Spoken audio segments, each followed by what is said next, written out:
the first question really, why would the ANC Appeals Committee find the need to take the issue back to the disciplinary committee? What do you think could be the reasons for it? Was the sentence too much? No, the reasons are that they didn't do it correctly in the first place. Okay, this is not a court of law. It's just a political party deciding whether it wants people to be a member. But even that has to be done fairly. And I think that it's accepted that if you find somebody guilty, you're supposed to ask them if they have anything to say about the sentence that should be passed on them, and this was not done. So the appeals committee found that the disciplinary committee should have heard evidence in mitigation.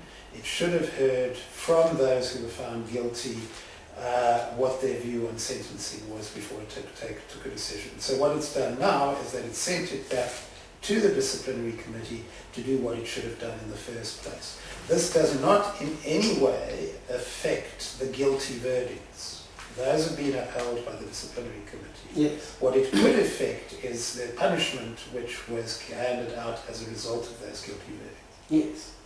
Could there be a reason on the Malema's part to argue otherwise, that perhaps they should reconsider the case as a whole?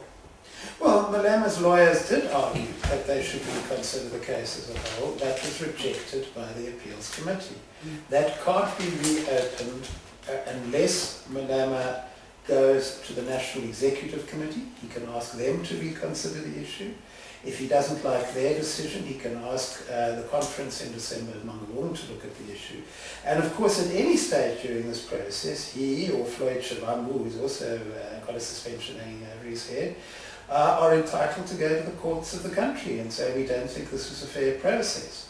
He has said publicly, Malema, that he will not do that. But as a citizen, it's obviously his right to go to the courts if he wants to. Is Malema's political future over? I think it's going to be very difficult for him to come back from this.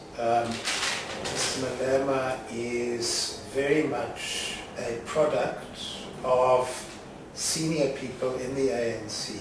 I don't think he has a support base of his own. I don't think he has a political strategy of his own. I think he's being led by those senior people. And I can't see any reason why those senior people would want to continue leading him if he's no longer in the ANC for 5 years, because he's no longer then useful to them.